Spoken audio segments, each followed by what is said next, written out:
마지막 시간입니다. 교리와 삶 마지막 시간인데 영원에 대한 교리입니다. 영원에 관하여, 그러니까 영원이라는 게 없으면 우리 신앙은 말짱 꽝이죠. 영원이 없으면 우리 신앙은 정말 아무 의미가 없는 겁니다. 그래서 영원에 관해서 성경이 얘기하고 있는 아주 확정적 사실들이 있는데, 첫째, 최후 심판입니다. 사도신경에서도 우리가 말하죠. 저리로서 산자와 죽은 자를 심판으로 오시리라. 이거는 그냥 우리의 신앙 고백이라기보다는 사실 신앙 고백이라는 게 뭐 말로만 하는 것이겠어요? 우리가 이걸 믿잖아요. 믿으면 이 믿음이 우리 삶에 영향을 줘서 다르게 살게 만드는 것이잖아요. 그러니까 우리가 최후 심판이 있다는 걸 믿는다는 사실은 우리가 다르게 살게 하는 거죠. 그날에 설 거니까. 그날은 옵니다. 타락한 천사들 그리고 모든 인간이 그리스도의 보좌 앞에서 선악간의 심판을 받습니다. 그리고 심판의 목적은 자비의 영광과 정의의 영광을 나타내시는 것입니다. 그러니까 우리는 아까 제가 설교에서도 말했지만 용서와 정의를 우리는 양자택일해야 하는 것처럼 생각을 하잖아요. 근데 하나님은 그렇게 하지 않으시고 이 모두를 온전하게 드러내실 것입니다. 어떻게 하실 것인지는 성경이 설명하고 있는 것들을 우리는 통해서 알긴 하지만 그날 우리는 놀랄 것 같아요. 심판 이후에 어떻게 되느냐? 믿는 의인들은 주님의 보좌 앞에서 충만한 위로와 기쁨을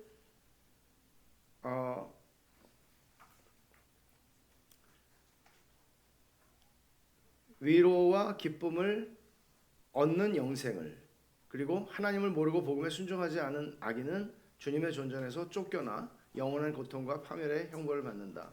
그러니까 심판은 그 다음을 결정하는 문제죠. 그러니까 심판을 통해서 우리가 믿는 의인들과 믿지 않는 악인들에 대해서 영원한 기쁨과 또 영원한 고통을 겪을 것이라고 얘기합니다. 이 확정적 사실들은 죄를 멀리하게 하고 고난 중에 경건한 성도를 위로하기 위함입니다. 그러니까 이것은 우리를 겁주는 것이 아니라 성도들에게는 그날 가봐야 알지. 내가 그날 가봐야 하나님이 이슬람에서 생각하는 뭐 대부분의 종교가 다 그렇겠습니다만은 이슬람에서는 이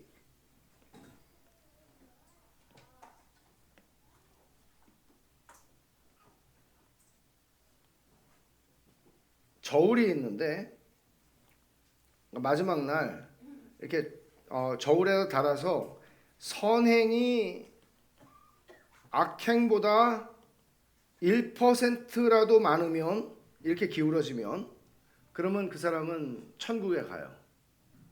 그렇기 때문에 찝찝한 일을 하면 할수록 선행을 자꾸 해야 돼요. 1%만 많으면 돼요. 근데 1%가 많은 건 좀 불안하니까 내가 계산을 잘못할 수도 있잖아요. 그러니까 한 여유 있게 한 60% 정도 선행을 하는 게 나아요. 40% 정도 악행을 하고. 그러니까 이건 가봐야 아는 거잖아요. 가봐야. 근데 복음이라는 것은 확정적 사실로 뭘 얘기하냐면, 믿는 자들은 이미 그리스도 안에서 심판을 받은 거예요. 십자가에서 그리스도께서 우리를 대신해서 심판을 받으신 거예요. 그렇기 때문에 예수를 믿는 자들에게 하나님께서는 예수 그리스도의 의를 거저 우리에게 주시고 그날에 선악을 따라, 행위를 따라 심판하신다고 하심에도 불구하고 그것을 부정하시지 않으면서 동시에 하나님의 자비를 드러내실 것입니다. 정말 놀랄 것 같아요. 그래서 우리는 예수님을 내가 믿는다는 이 믿음을 통해서 그날에 내가 하나님의 내 잘난 것이 아니라 하나님의 무한하신 은혜로 그날 하나님이 나를 영접해 주실 것을, 아까 우리가 부른 찬송처럼 제가 이 아까 부른 찬송에서 제일 좋아하는 가사가 이거거든요. 하늘의 기쁨을 주옵소서. 하늘의 기쁨을 주실 것입니다.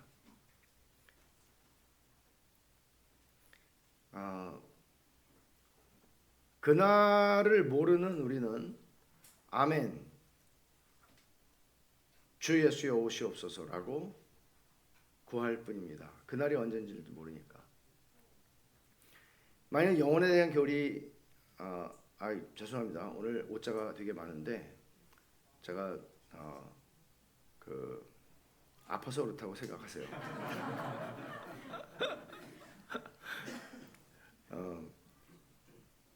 만일 영혼이 없다면, 그러면 고린도전서 15장에서 만일 부활이 없다면, 만일 죽은 자의 다시 사는 일이 없다면, 그리스도께서 다시 살지 않으셨다면, 그럼 우리는 정말 제일 불쌍한 사람들이고 뭐 하는 거예요 우리가? 영혼이 없다면. 영혼이 없는 것도 마찬가지예요. 전도서 3장 11절에 하나님이 영혼을 사모하는 마음을 인간에게 주셨다 그랬어요. 인간에게는 영혼에 대한 감각이 있어요. 그걸 하나님이 모든 인간들에게 주신 거예요. 그렇기 때문에 인간들에게는 종교라는 것이 존재해요. 다양하게. 그것이 바른 길이든 아니든 간에 뭔가 영혼에 대한 갈망이 있는 거죠. 3번에 영혼교리와 의인. 베드로후서 3장 11절을 한번 찾아보겠습니다.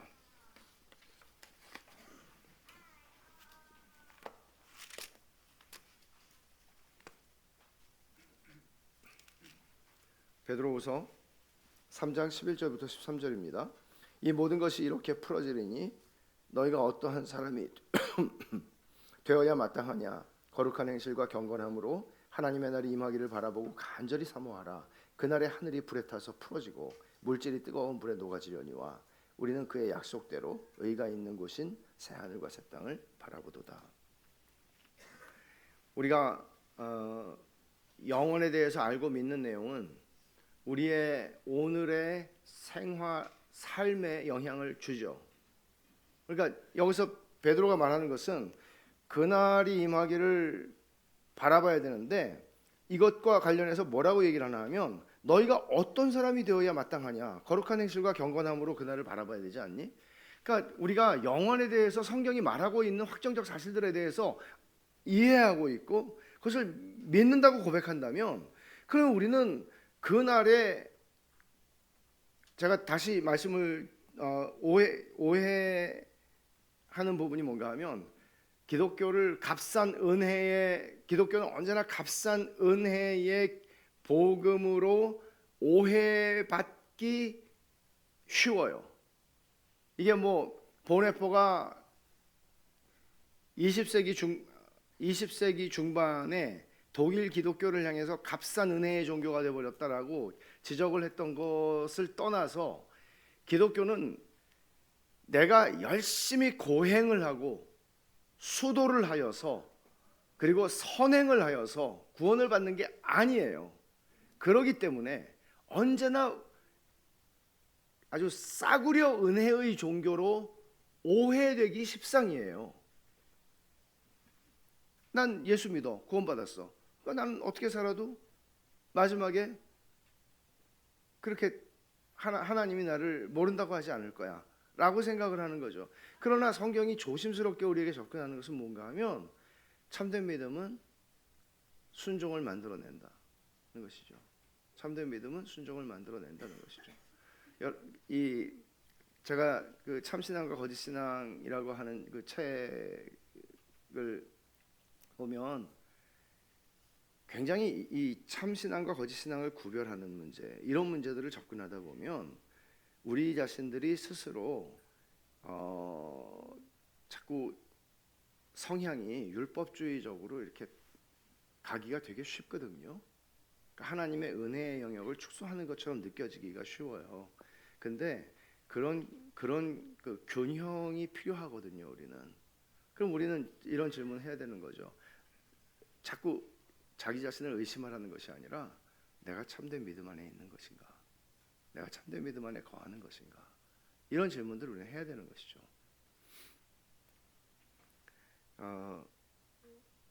그래서 우리의 현재 생활 방식에 영향을 주는 것입니다. 이 영혼에 대한 우리의 소망, 신앙은.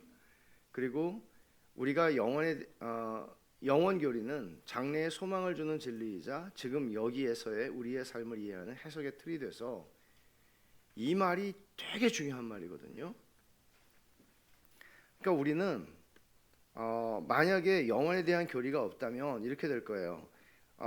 인간만사 사용지마 또는 뭔가 인생에서 내가 살아가는 인생 안에서 모든 것들이 다 결정이 되고 내가 살아가는 인생 안에서 인생 역전이 일어나고 뭔가 내 살아가는 70이든 100년이든 그 생애 안에서 모든 게 다 결정되죠. 그러나 영원에 대한 기독교 교리는 그리고 기독교 교리로서만이 아니라 우리의 소망으로서의 영원에 대한 것은 장래의 은혜에 대한 소망이고 뿐만 아니라 우리 인생사에서 일어나고 있는 인생사들, 이 인생사들을 우리는 영원의 관점에서 해석을 하는 거예요. 성경이 우리에게 가르치는 굉장히 중요한 부분이에요. 그러니까 영원의 관점에서 예를 들어 합력하여 선을 이룬다. 너의 생애, 너의 살아가는 동안에 그것이 다 이루어지는 것이 아니고 영원 속에서 그것이 헛되지 않을 것이다 라고 얘기하는 거예요. 그러면 우리는 모르는 게 너무 많아요. 욥기에서 이 사람이 고난을 당하는 이유가 뭐냐, 이게 욥기 내내 질문이죠. 근데 하나님 만나야 해결이 돼요. 그게 사실은 하나님 만나야. 우리 인생에서 대부분의 일이 그렇습니다. 이것은 욥의 생애에서는 자기의 인생에서 일어난 일이지만 성경은 이것을 영혼의 관점에서 해석해야 그것이 드러날 것이라고 우리에게 가르치는 것이죠. 그래서 과거, 현재, 미래 그리고 자아, 하나님, 의미와 목적을 이해하는 기본 해석 도구의 역할을 영원히 하는 것입니다. 인간은 예배하는 존재입니다. 로마서 1장 25절에서 하나님을 예배하지 않으면 우리는 벌레를 예배하거나 짐승을 예배하거나 예배의 대상을 찾아요. 대체물을 찾아요. 예배하는 존재로. 그러니까 예배해야 안심이 되는 존재예요. 우리 인간은 심리적으로는. 그리고 뭔가 예배하기를 원해요. 근데 하나님을 예배하지 않을 때 우리는 다른 걸 예배한다는 것이죠. 그래서 마음을 지배하는 게 우리 예배의 대상이 되고 그게 말과 행동을 주관하는 것입니다. 예배를 영혼에 비추어 이해하는 것 중요합니다. 그러니까 내 말과 행동을 지배하고 내 마음을 빼앗는 것이 우리의 예배의 대상이에요. 그거를 우리 예배한다고는 말하지 않죠. 예배한다고 말하지는 않지만 그러나 실제로는 그것을 예배하고 있는 것이죠. 하루 종일 자기 자신에 대해서 생각한다면 우리는 자아의 우상을 경계해야 하는 것이고요. 하루 종일 하루 종일이 아니고 몇 년 동안을 내가 추구하는 어떤 목표를 위해서 내가 모든 걸 희생하겠다고 생각을 한다면 그 목표가 우리의 예배의 대상일 수 있는 것입니다. 그러니까 성경은 영원의 관점에서, 그러니까 예배의 대상은 이 세상에 한정된 것일 수 없거든요. 예배의 대상은. 그래서 성경은 죄의 이기심을 경고합니다. 우리 자신을 위해서 살지 않도록 예수님이 죽으셨다. 우리를 위해 죽었다가 다시 사신 분을 위해서 살도록. 내 영광을 위해 살 것인가, 하나님의 더 큰 영광을 위해 살 것인가 하는 문제. 그리고 영혼의 이 편에서는 삶 전체가 영적 전투입니다. 그러면 중요한 거는 내가 그러니까 전투니까 어떤 군인이 될 것인가, 어떤 잘 싸우는 군인이 될 것인가, 최후 승리의 날을 기다리면서. 전쟁이라는 거는 승패가 주어질 거잖아요. 언제 주어질지 모르지만 그건 우리 인생 영원 저편에서 주어지는 것인데, 그러면 내가 어떻게 잘 싸우고 이기는 자가 될 것인가, 이거 되게 중요한 거잖아요. 이게 전부 영원과 관련해서 생각할 수 있는 주제들입니다. 그럼 첫 번째, 종말론적으로 살라 하는 것입니다. 베드로후서 3장 11절에서 이 모든 게 이렇게 풀어지리니 너희가 어떠한 사람이 되어야 말. 그러니까 물질 세계가 다 불타고 풀어질 것이라고 얘기를 하는 것이에요. 그러면 너희가 어떤 사람이 되어야 마땅하냐라고 도전합니다. 영원 교리는 막연한 게 아니고 또 막연할 수도 없습니다. 눈에 보이는 물질 세계가 다 불타 없어지게 될 것이라고 얘기하고, 그 말은 우리가 지금 살면서 중요하다고 여기는 많은 것들이 제한적 가치를 가진다는 것이죠. 영원하지 않다는 것이죠. 궁극점은 물질 세계가 아니고 하나님이라는 것을 기억하라는 것입니다. 하나님의 멸망 예고는 심판과 멸망에 대해서 얘기하잖아요. 대비할 수 있게 하시는 은혜입니다. 정체성과 의미와 목적과 행복감을 한순간에 사라질 것에서 찾는 것은 미친 짓입니다. 세상에서 아무리 영광스럽고 존귀한 것이라 할지라도 그것이 가지는 제한적 가치를 영원에 빗대어야만 알 수 있는 것이죠. 영원에 빗대지 않고서 그거 어떻게 알겠어요? 다른 사람들보다 내가 더 괜찮은데, 더 우위에 서 있는데 이게 얼마나 영광스러운 것이에요. 그러나 그것은 합당한 가치 판단은 아닙니다. 열심히 살지 말라는 뜻은 아닙니다. 무엇이 우리 마음과 생활 방식을 지배하고 주관하는가의 문제입니다. 세상의 물질적인 쾌락이 우리를 지배하고 주관하지 못하게 하는 비결은 거룩한 행실과 경건함으로 살아가는 것이고 하나님의 영광을 위하여 살아가는 것이고 그분의 명령에 순종하고 그 뜻에 복종하는 삶, 우리를 위해 정해주신 경계 안에서 살아가는 겁니다. 하나님의 영광을 위해서 살면 다른 모든 영광의 굴레에서 해방된다는 말도 못하는 유익이 있습니다. 그런 의미에서 그리스도인이 아니면 정상적인 가치 판단은 불가능합니다. 영혼의 관점에서 내가 살아가고 있는 삶의 문제들을 볼 수 있는 것이죠. 그래서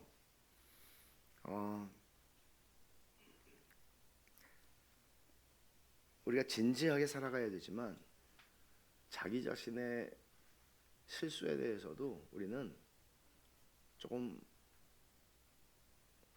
우습게 여길 것은 아니지만 그냥 웃어서 넘겨주기도 해야 돼요. 자기를 좀 봐줘야 돼요. 경건함에 헌신하는 것은 제정신으로 사는 유일한 길이다. 동의하세요?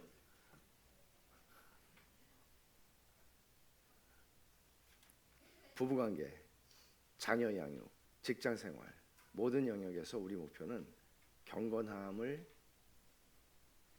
입는 것입니다. 이게 종말론적인 삶이에요. 그리고 능동적으로 기다리는 거예요. 그냥 막연하게 기다리는 게 아니고 12절에 보면 하나님의 날이 임하기를 바라보고 간절히 사모하라 그렇게 얘기를 했는데 사모하라는 이 말은요 앞당기라, 재촉하라 그런 뜻이거든요.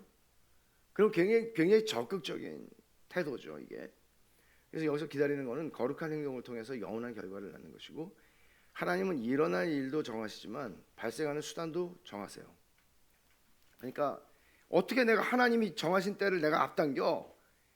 그게 아니고 하나님 예를 들어서 그 한 가지 행동이 이제 선교 쪽에서는 이렇게 보기가 쉽죠. 이 천국 복음이 모든 민족에게 증거되게 하여 그러면 그 끝이 오는 것은 전쟁과 난리의 소문이 아니라 복음이 모든 민족에게 증거되는 것이다.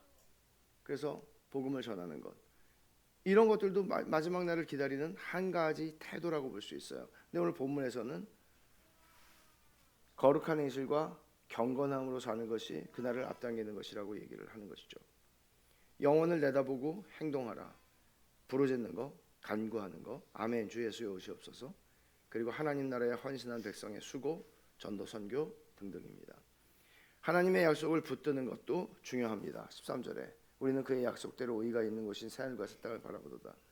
약속이 아니면 우리가 어떻게 기다릴 수 있어요? 불 붙고 끝나는 게 아니라는 거죠. 세상에 대한 심판이 끝이 아니라는 거죠. 새하늘과 새 땅을 약속하십니다.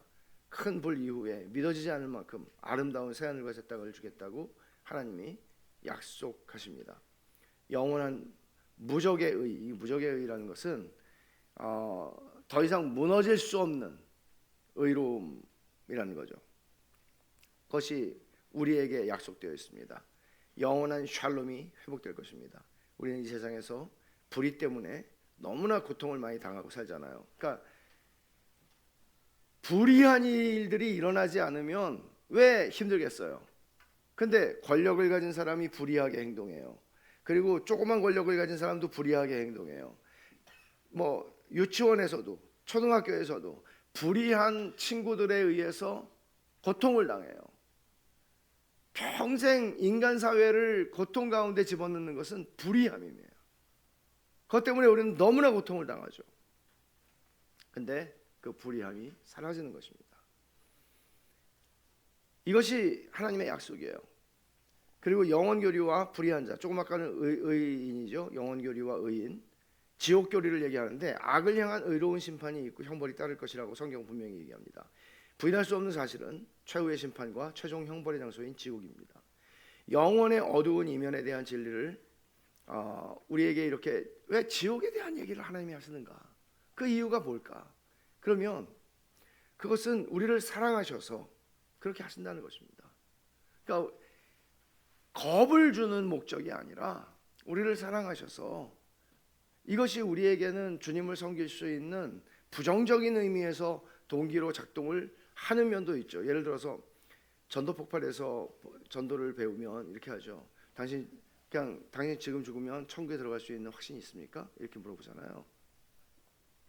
그리고 지옥에 대해서 얘기하죠. 근데 이런 것들이 지옥에 대한 두려움이 참된 신앙은 아니죠. 그렇지만 이런 것들을 통해서도 하나님은 당신의 백성들을 불러내십니다. 세상 모든 사람은 하나님의 환경 속에서 하나님을 상대로 살아간다. 이 말은 여러분 그 작은 소자 하나에게 한 것이 내게 한 것이라 주님 그렇게 말씀하시거든요. 이 본문에서. 그러면 하나님의 환경 속에서 살아가고 우리는 하나님을 상대로 살아간다는 이 말은, 내가 지나치면서 만나는 많은 사람들이 있는데 그 사람들에게 내가 그럴 만한 사회적인 신분이 있을지라도 그 사람을 멸시한다든지 그 사람을 함부로 여긴다든지 함부로 행동한다든지, 그리스도인들은 그렇게 할 수 없다는 거죠. 왜냐하면 하나님의 환경 속에서 하나님을 상대하고 살아가기 때문에요. 그러니까 이런 것들은 사실 우리의 신앙을, 그리고 신앙과 우리의 성품과 우리의 인격을 빚어가는 하나님의 방식이에요. 그렇게 할 수가 없는 거예요. 그러니까 소위 세상에서 우리가 사회면에서 보는 갑질이다 이런 것들을 보잖아요. 그럴 수가 없죠. 근데 되게 웃긴 게 뭔지 아세요? 교회 안에서 교역자들 사이에서 그런 일들이 되게 많이 일어나요. 우리 한국 교회 현실에서 담임 목사가 부목사들을 비인격적으로 대한다든지, 자기 개인 무슨 종처럼 대한다든지, 그런 얘기를 제가 너무나 많이 듣고, 그리고 그렇게 해서 전도사를 하다가 그냥 그만두는 거예요. 목사가 되기도 전에 그만두는 거예요. 너무나 상처를 많이 받고. 그러니까 이런 걸 보면 이게 예수님을 진짜 믿는 게 맞나? 저는 예수님을 믿으면 그렇게 할 수 없다고 보거든요. 물론 그 사람의 신앙을 우리가 함부로 판단할 것은 아니지만 우리는 하나님의 환경 속에서 하나님을 상대로 살아가요. 근데 이것도 마태복음 25장 31절에서 46절도 마지막 심판에 대한 얘기거든요. 마지막 심판에 대한 얘기예요. 그러니까 되게 이 영원이라고 하는 교리는 그냥 내 삶에 영향을 미쳐요. 내 삶에 영향을 미쳐요. 그리고 양 아니면 염소, 중립은 없어요. 그날에 하나님께 순종하며 그리스도의 은혜만 신뢰하여 살 것인가, 하나님의 존재를 부정하고 스스로 삶의 주인이 되어 하나님의 명령을 짓밟고 살 것인가, 이런 문제. 하나님을 예배할 것인가, 자아를 숭배할 것인가, 하나님의 은혜를 신뢰할 것인가, 자기를 믿을 것인가. 영원 속에서 일어나게 될 심판의 이야기를 주님이 우리에게 하셨을 때에는 우리의 삶을 변화시키는 힘이 있는 것이죠. 그것은 형벌의 장소인 지옥은 실제합니다. 왜 이런 말도 안 되는 말 같은 말을 하나 하면은, 실제로 복음주의 안에서도 지옥의 실제를 부정하는 사람들이 되게 많아요. 대표적으로 존 스토어트 같은 분이에요. 그러니까 하나님이 영혼을 다 멸절시킬 것이다 이렇게 봐요. 근데 그것은 좀 너무 지나친, 왜냐하면 하나님의 정의 개념과 자비의 개념을 우리가 상상할 수 있는 수준으로 낮추어서 해석을 해서 하나님이 있다고 하시는 것을 부정하게 되는 결과, 그건 좀 위험한 일이죠. 최후의 심판과 지옥이 없으면 남는 것은 복음 없는 기독교입니다. 의미도 소망도 없는 공허한 종교가 될 것입니다. 그러니까 영혼을 지워버리는 행위예요. 그게 한편으로.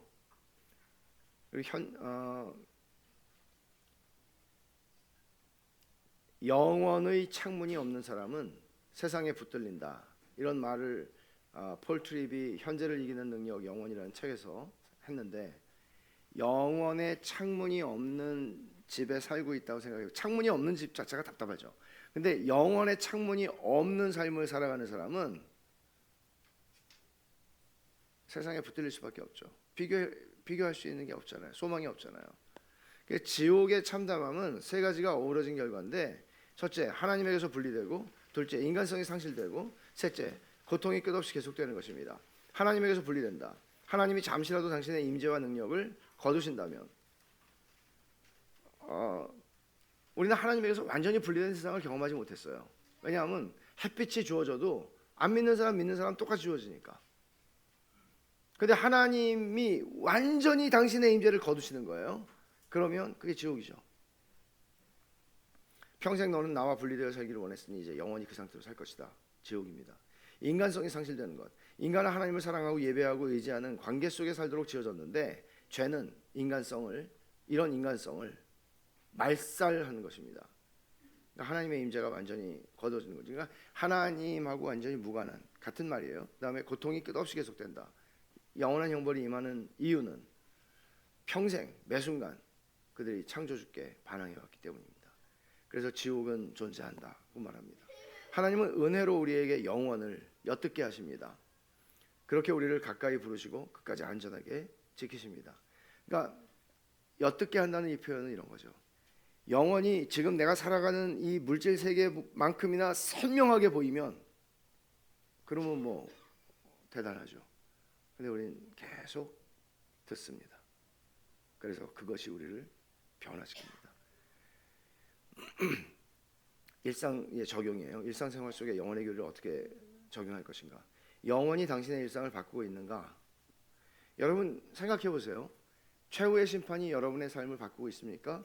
주님이 그날에 내가 주님과 같이 될 것이라는 것, 요한 1서 3장 2절에 말한 것처럼 그것이 여러분들의 삶을 바꾸고 있습니까? 요한 1서 3장 2절 한번 찾아보세요. 사랑하는 자들아, 우리가 지금은 하나님의 자녀라. 장래에 어떻게 될지는 아직 나타나지 아니하였지만 그가 나타났으면 우리가 그와 같을 줄 아는 것은 그의 참모습 그대로 볼 것이기 때문이니, 우리가 주님과 같은 모습이 될 거라고 그래요. 그래서 3절에 이렇게 말합니다. 주를 향하여 이 소망을 가진 자마다 그의 깨끗하심과 같이 자기를 깨끗하게 하느니라. 내가 이런 존재가 될 사람이니까 그거는 그날 일어나는 기적이지만 나는 그냥 내 멋대로 살 거야. 그러지 않는다는 이 소망이 나에게 확실하게 할수록 내가 모든 불의에서 나를 깨끗하게 하고 경건한 삶을 살아가게 하는 것이죠. 너무나 중요한 것입니다. 만일 여러분들이 그건 그거고 나는 그냥 내 멋대로 살 거야, 하나님이 정해주신 경계고 뭐고 뭐 그냥 내가 원하는 대로 살 거야, 이렇다면 우리는 우리 자신의 신앙을 돌아봐야 되는 거예요. 내가 진짜 하나님을 믿는 게 맞나? 영혼 때문에 현재를 살아가는 방식이 달라지는 것입니다. 영혼이라는 필연적인 실제를 도둑맞은 문화라고 표현을 했어요. 필연적인 실제, 이거는 부정할 수가 없는 거예요. 너무나 분명한 거예요. 근데 영혼을 도둑맞은 문화 속에 살아가요. 이게 지금 우리가 살아가는 세상이에요. 전부 지금밖에 없어요. 그렇잖아요. 지금밖에 없어요. 그런 광고와 그런 나를 사면 당신이 행복해질 거예요 라고 얘기하는 모든 광고들, 이런 것들 속에서 우리는 살아가는 거죠. 미디어가 다 그렇고 학문도 모든 영역에서 영혼의 개념이 점점 사라져갑니다. 근데 시편 73편은 여러분이 아시는, 어떻게 저렇게 하나님을 믿지 않고 불경건하게 살아가는 사람들은 저렇게 건강하고 저렇게 돈도 많고 죽을 때도 안 아프고 자식한테도 다 물려주고 나는 근데 왜 이렇게 고생합니까? 이 시잖아요. 시편 73편이. 근데 이 시편을 폴 트리븐이 이렇게 얘기해요. 신자가 영혼을 망각하면 그 삶이 어떻게 되는지를 보여주는 사례 연구다. 영혼을 망각하면 이런 불평에서 벗어날 길이 없죠. 그러나 시편 73편에서도 이렇게 말하죠. 내가 성소에 들어갔을 때야 이 모든 의문이 풀렸도다. 주님 만나니까 풀렸다. 영혼에 대한 기억상실증을 퇴치하기로 결단하라. 영혼을 빼앗겨버린 도둑맞은 시대에 사니까 우리는 문화 속에 영혼에 대한 기억상실증을 퇴치하는 거예요. 비현실적인 기대를 이 영혼에 대한 기억상실증을 퇴치하기로 결단하는데 영혼에 대한 기억상실증이 현재의 삶에 미치는 8가지 영향이에요. 영혼에 대한 기억상실증을 가지고 살면 이렇게 돼요. 비현실적 기대를 품어요. 현세가 채워줄 수 없는 것을 현세에서 구하는 것입니다. 실망하게 되죠. 계속해서 하나님이 채워주실 것을 남편한테 기대합니다. 하나님이 채워줘야 되는 것을 결혼생활에서 기대합니다. 하나님이 채워줘야 되는 것을 자식에게 기대합니다. 하나님이 채워줘야 되는 것을 성공에서 기대합니다.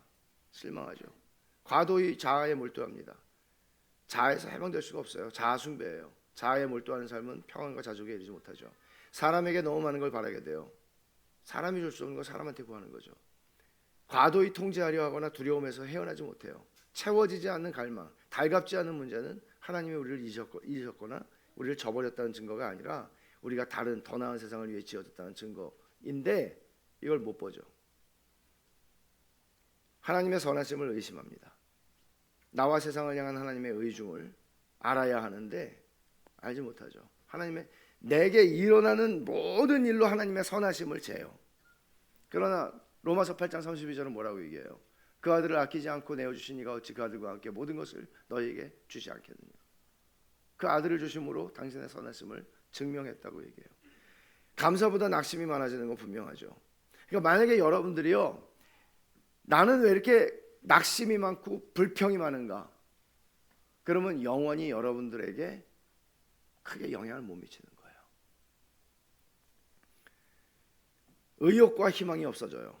지금 상황은 영원히 지속되지 않을 것이라고 성경은 말하는데도 불구하고 그렇습니다. 결과를 자꾸 부정해요. 삶의 필연적인 결과는 최후 심판이고 영원한 형벌에서 나타날 것인데 뭐 당장의 어떤 이런 것들이죠. 가치관을 규명하는 영혼의 미덕을 인식하는 것이 두 번째 적용입니다. 가치관을 규명하는 영혼의 미덕을 인식하라. 진짜 가치 있는 게 무엇인가? 평소 내가 시간과 에너지와 재능과 돈을 어디에 투자하는가를 보면은 내 가치가 나오죠. 취미 생활에 과도하게 투자하는 남편, 가족과 함께 할 수 없을 만큼 취미 생활에 매달린 가장, 경건 생활보다 외모에 더 많은 시간과 에너지를 들이는 사람은 가치관을 드러내는 것이죠. 영혼 교리가 우리 가치관을 규명해 주는 8가지 방식이 있습니다. 영혼의 존재가 즉시 내게 말해주는 바가 있습니다. 인간 창조의 목적은 자기 눈앞의 소원, 욕구, 감정에 집중하는 것보다 더 큽니다. 하나님을 즐거워하는 것이죠. 영혼의 존재가 말해주듯이 현재는 최종 종착지가 아니라 그곳을 위한 준비 과정임을 보여줍니다. 영혼에 대한 교리는 영혼이 존재하기 때문에 내 삶에서 소중한 것은 순간의 쾌락이 아니라 미래의 종착지입니다. 영혼의 존재는 내 유일한 참된 만족을 위해서 어디에서나 어디에서 얻을 수 있는지를 말해줍니다. 내 참된 만족이 어디서 오는 거지? 언제 주어질 것이지? 그날에 우리가 영혼으로 들어갈 때.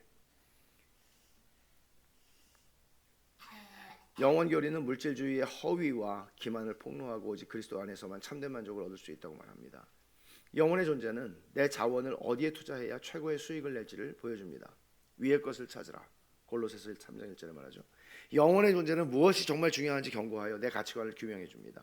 영혼의 존재는 유혹에 굴하여 창조주 대신 피조물을 예배하는 게 위험하다고 경고합니다. 영혼의 존재는 내 마음속에서 벌어질 가치관 싸움에 꼭 필요한 은혜를 보장해 줍니다. 그러니까 전쟁인데 어떤 전쟁인가 하면 예배의 전쟁이라고도 말할 수 있고요. 가치관의 전쟁이라고도 말할 수 있어요. 어떤 게 더 중요하지? 그것을 위해서 내 삶을 드려야 되는데 이런 판단이죠. 영혼의 존재는 내 가치관이 완전히 오류에 빠질 때도 희망을 줍니다. 희망의 근거는 주님의 은혜와 선하심입니다. 세 번째는 적용점. 여기가 종착지라고 생각하지 말고 준비하는 마음으로 살라는 것입니다.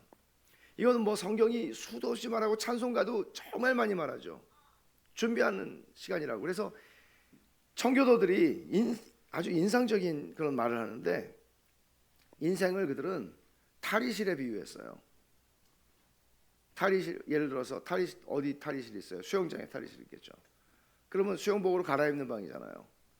근데 수영을 하러 갔으니까 탈의실을 지나서 수영하러 들어가는 거잖아요. 지나가는 방이라고요. 탈의실은. 탈의실에서 옷 갈아입고 막 백화점 탈의실이 아니라고요. 입었다 벗었다 그게 아니고 뭘 하러 들어가는 거예요. 그러니까 인생을 그들은 정확하게 인생에 더 많은 가치를 두지도 않았고 인생에 그만큼의 가치를 뒀죠. 그거 뭐야? 준비하는 시간이다.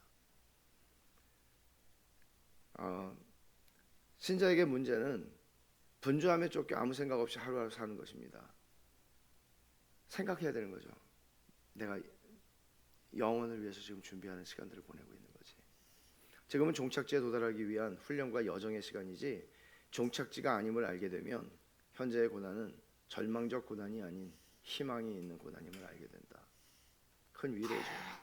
유보된 만족에서 자족과 희망을 얻으라는 것입니다. 유보된 만족, 영원을 위해서 유보된 만족이에요. 지금은 아니고. 영원 교리는 유보된 만족의 교리라고 말할 수 있습니다. 새하늘과 새 땅에 이르는 여정은 진행이 느린 것처럼 느껴지지만 확실합니다. 이것을 앞당겨 맛보고 자족과 희망을 누리는 게 믿음입니다. 그래서 히브리서 11장 3절 한번 찾아보시면,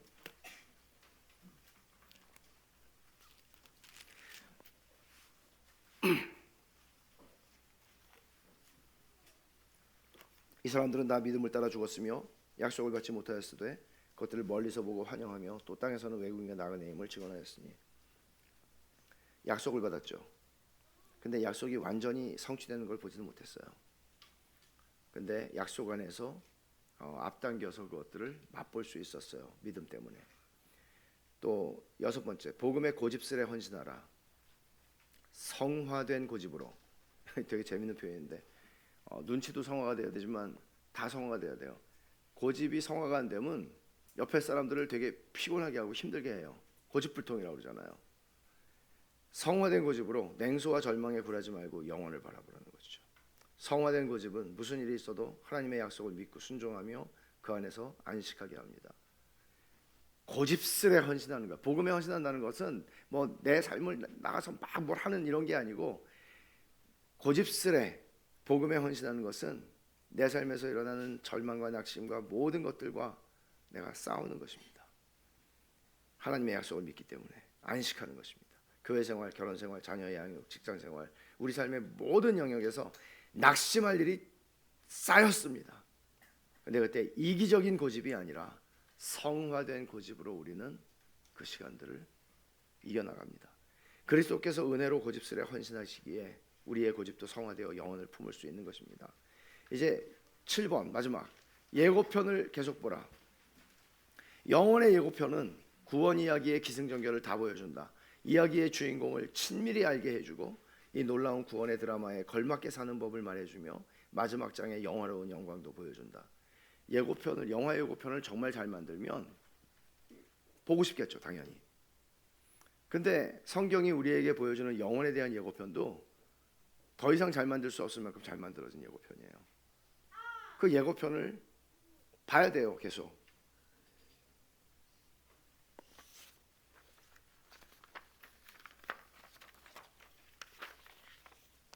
영혼의 예고편, 이 예고편은 자아, 하나님, 의미와 목적, 옳고 그름, 타인 등 삶 전반에 대한 사고방식을 바꿔놓을 만큼 위력이 있습니다. 우리는 날마다 이 예고편이 보여주는 이야기 속으로 뛰어들어야 사고와 갈망과 희망과 삶을 영원의 크기로 넓힐 수 있고요. 죄로 물든 망가진 세상의 오물과 진창 속을 사는 우리지만 영혼은 위대하고 초월적 영광의 세계를 위해서 살게 합니다. 그러니까 진탕 속에 들어가 가지고 그냥 진탕을 뒤집어 쓰는 게 아니라 진땅 속에서 살아가지만 영원을 바라보게, 영원을 위해서 살아가게 합니다. 대수롭지 않은 것들이 아니라 영원히 중요한 것에 시간과 에너지와 돈을 투자하게 합니다. 결론은 이게 이제 전체 이 교리와 삶 전체 결론인데, 성경의 모든 교리는 거룩하신 하나님을 보여주기 때문에 우리는 교리를 다룰 때마다 자신의 죄를 깨달아야 합니다. 교리는 다 하나님에 대한 이야기이기 때문에 그 하나님에 대한 이야기를, 그것이 섭리든지 작정이든지 성품, 하나님의 속성이든지 우리 자신들의 죄를 깨달아야 합니다. 배울 때마다. 그렇게 하지 않으면 이 교리는 우리를 교만하게 만들 뿐입니다. 그중 하나는 신앙 고백과 생활 방식 사이의 괴리입니다. 내가 말씀을 읽는 것도 마찬가지예요. 모르는 말씀이 아니에요. 예를 들어 용서하지 못하는 종의 비유도 모르는 말씀이 아니에요. 다 알아요. 근데 안 되잖아요. 그것을 항상 안 되고 있는 자신을 봐야 되는 거죠. 아, 이거 재미있네. 내가 이거 누구한테 가르치면 좋겠네. 그런 게 아니에요, 하나님의 말씀은. 그리고 그 괴리 사이에서 우리는 그리스도의 십자가의 은혜를 봅니다. 모든 교리는 예수님의 인격과 승리하신 구원사역에 대한 이야기의 요약입니다. 그러니까 이 괴리, 내 삶은 이 말씀을 못 따라가는구나, 내 죄악됨을 봐요. 그리고 하나님의 거룩하심을 봐요. 그 속에서 우리는 십자가의 은혜를 또 봐요. 이렇게 하면서 우리는 주님을 닮아가요. 그러니까 예고편이든 뭐든 우리에게 주어진 것은 성경밖에 없습니다. 이 성경을 통해서 우리는 그 예고편을, 여러분이 예고편 매일 보는 게 뭔가 하면 성경을 매일 읽는 거예요. 예고편을 안 보잖아요. 그러면 그런 영화가 있는지도 몰라요. 예고편을 안 보면. 근데 예고편이 왜 이렇게 재미없지, 나한테는? 너무 무식해서 그래요. 너무 무식해서. 자막이 안 뜨고 영어만 뜨니까.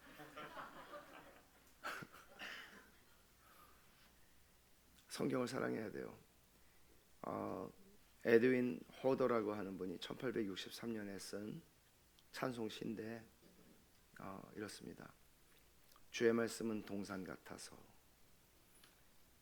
주의 말씀은 동산 같아서 어여쁜 꽃 만발하오니 누구나 거기서 마음껏 멋진 꽃다발 꺾으리이다. 주의 말씀은 광산 같아서 귀한 보화 풍성하오니 고이고이 숨은 그 보화 누구나 듬뿍 찾겠나이다. 주의 말씀은 별무리처럼 무수한 빗줄기 흩뿌려 저 나그네 길잡이 되어 갈 길을 환히 비추오리다. 주의 말씀은 무기고처럼 매일의 싸움에 쓸 무기 두루 한 대 갖추었으니 병사가 평생 얻겠나이다. 주 말씀 사랑하게 하소서. 향기로운 꽃도 모으고 귀한 보화 캐게 하소서. 말씀의 빛 내게 비추소서. 주 말씀 충직한 검이오니 내 무기로 삼게 하소서. 나 이제 모든 적에 맞서 주의 싸움 싸우겠나이다. 그래서 교리와 삶이라고 하는 이 폴트립의 교재를 가지고 우리가 13개의 그 주제를 다루었습니다. 그리고 아마 16주 정도 한 것 같은데, 앞으로도 제가 또 교리를 계속 가르치지만 항상 교리를 가르치고 배울 때 우리가 생각해야 하는 게 무엇이다 하는 것을 아마 좀 똑똑하게 좀 배우게 되셨을 거라고 생각을 해요. 그래서 교리는 결코 딱딱한 것만이 아니고, 그리고 우리하고 아무 상관이 없는 어떤 그런 그걸 뭐하러 배워 하는 게 아니고, 하나님의 말씀을 깊게 이해하게 될수록 우리에게 예고편은 점점 더 흥미진진해지고 우리는 그날을 위해서 살게 되는 것이에요. 그래서 우리 모두가 그 여정을 또 함께 걸어가는 거죠. 기도하겠습니다. 하나님 아버지, 감사합니다. 그동안 한 16주 정도 교리와 삶이 하나라는 사실을 저희가 큰 주제 아래서 13가지의 주제를 다루었습니다. 하나님 아버지, 저희가 영원을 위해서 창조된 존재인 만큼 저희들이 영원을 바라보고 살지 않으면 저희는 그만큼 불행할 수밖에 없는 존재입니다. 하나님 아버지, 영원을 더 잘 바라볼 수 있게 하기 위하여 주의 말씀을 없는 게 없는 모든 보화가 감추어져 있는 주님의 말씀을 더 사랑하게 해주시고 이 말씀을 통해서 그 나라를 준비하는 영원을 준비하는 인생을 잘 살아갈 수 있도록 저희를 도와주시옵소서. 예수님의 이름으로 기도하옵나이다. 아멘.